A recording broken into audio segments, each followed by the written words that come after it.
क्या आपको भी हमल के दौरान गैस का प्रॉब्लम रहता है, बदहज़मी का प्रॉब्लम रहता है, हर वक़्त मैदे में जलन रहती है और ऐसे लगता है कि खाना जो है वो हज़म नहीं हो रहा? तो ये वीडियो आपके लिए है।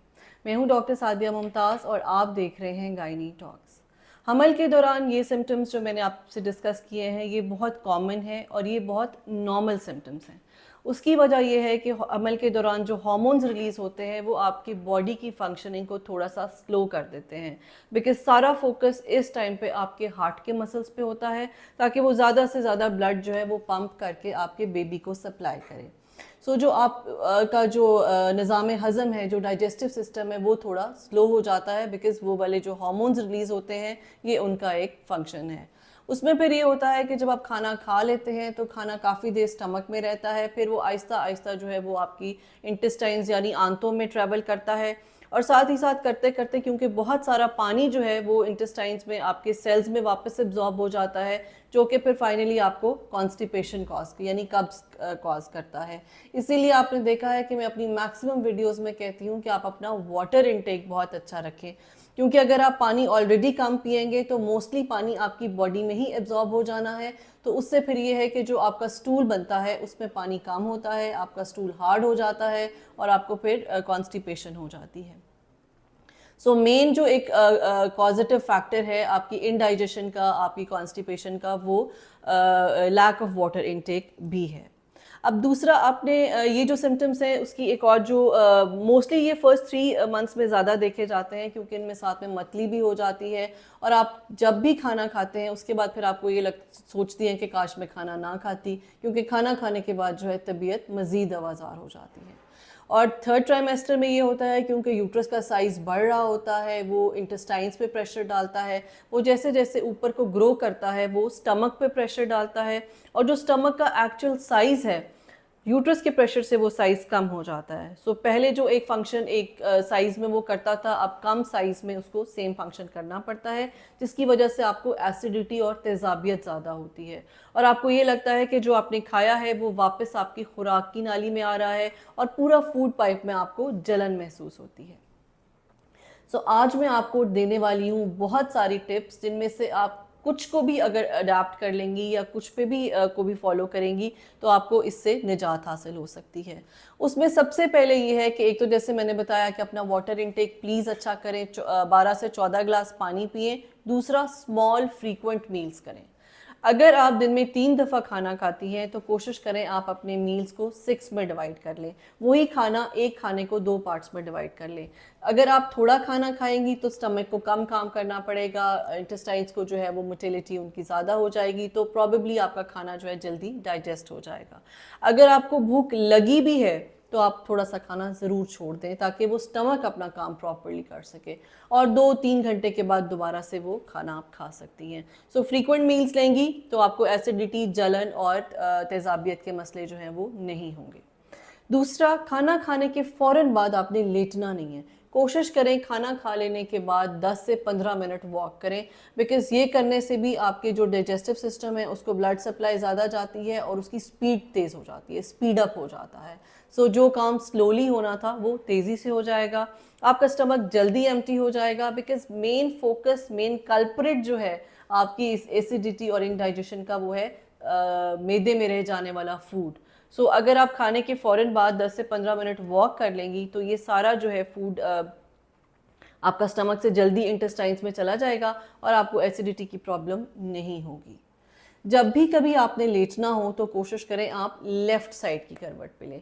उसकी वजह यह है कि जो मैदा है वो एनाटॉमिकली ऐसा बना हुआ है कि अगर आप लेफ़्ट साइड पे करवट लेती हैं तो सारे एसिड्स, फूड जो है, लिक्विड जो है, वो स्टमक में एक तरह जगह में पॉकेट में सेटल डाउन हो जाते हैं। वो वापस आपके फूड पाइप में नहीं आते। लेकिन अगर आप राइट साइड की करवट लेती हैं तो वो कप उलट जाता है और वो वापस आपके फूड पाइप में आने लग जाता है। जो लोग, आप अभी इसी वक्त आप इसको जो है इसका तजर्बा करके देख सकती हैं। पहले आप ज़रा 5-6 मिनट लेफ़्ट लेट के देखें, आपको बहुत कंफर्टेबल फील होगा, लेकिन फ़ौरन ही साथ ही अगर आप राइट पे करवट लेती हैं तो आप खुद फील करेंगी कि कुछ इस तरह से मूव करता है और वो वापस आपके गले की तरफ आने लग जाता है। This is one of the most effective tip कि जब भी आप लेटें, खाना खाने के बाद घंटे बाद जब भी लेटें तो लेफ़्ट साइड की करवट पे लेटें। एक और टिप ये है कि जब आपने सोना है, स्पेशली जो प्रेग्नेंट ख़वातीन जिनको ये एसिडिटी का प्रॉब्लम होता है, तो अपना तकिया ऊंचा करके लेटें। बिकॉज़ अगर आपका तकिया भी ऊंचा होगा तो ग्रेविटी की वजह से फूड वापस आपकी पाइप में नहीं आएगा और वो आप जो है वो टुवर्ड्स इंटेस्टाइन जाएगा। लेकिन कई ख़वातीन जिनको गर्दन का प्रॉब्लम होता है वो ऊंचा तकिया नहीं ले सकती, तो वो अपने जो बेड की हेड साइड है, यानी जिस तरफ आपका तकिया होता है उसके नीचे ब्रिक्स रख लें या कुछ ऊंचा रख लें ताकि आपका head and in any case ऊंचा हो जाए। रात के टाइम डिनर के बाद स्पेशली कुछ ख़वातीन को एक नॉर्मली जो कि प्रेग्नेंट नहीं भी हैं, हमारी एक रूटीन होती है कि हम जो फ्रूट है वो रात के खाने के बाद खाते हैं। ये वैसे भी जो सेहत के असूल हैं उनके ख़िलाफ़ है। फ्रूट हमेशा आपको डे टाइम में खाना है, बिकॉज़ फ्रूट जो है वो इटसेल्फ एसिडिटी कॉज करता है, और अगर आप प्रेग्नेंट हैं और आप रात के खाने के बाद फ्रूट खा रही हैं तो वो आपको बहुत ज़्यादा प्रॉब्लम करेगा। फ्रूट आप ज़रूर खाएं, मैं बहुत ज़्यादा एडवोकेट करती हूँ फ्रूट खाने को, लेकिन उसके टाइमिंग्स को आपने जो है 6 बजे के बाद कोशिश करें फ्रूट ना लें। एक और बहुत बड़ी मिथ है जी, हमें एसिडिटी हो रही है, हमें खाना हजम नहीं हो रहा तो हम जो है वो सोडा ड्रिंक्स, पेप्सी पी लें, कोक पी लें, 7 अप ले लें, स्प्राइट ले लें।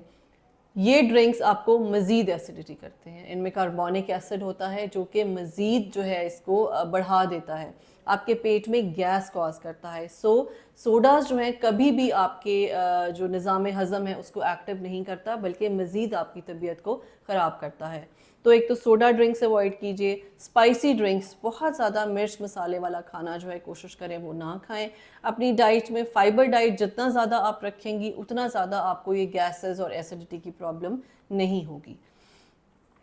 उसके साथ इस्पगोल एक बहुत मिराकुलस चीज़ है। इस्पगोल को मैं प्रेगनेंसी में हमेशा अपने पेशेंट्स को कहती हूँ कि ज़रूर इस्तेमाल करें, और अगर आप दही में इस्तेमाल करें तो बहुत अच्छा है। ठंडी दही में इस्पगोल डाल के खाएं, उससे आपकी एक तो इंडाइजेशन आपको नहीं होगी, आपका जो स्टमक है वो आपको दुआएं देगा। दही इटसेल्फ एक प्रोबायोटिक है, तो ये मल्टीपल इसके फंक्शंस हैं जो कि मिलकर आपको एसिडिटी और तेज़ाबियत से और गैस से छुटकारा दे सकते हैं।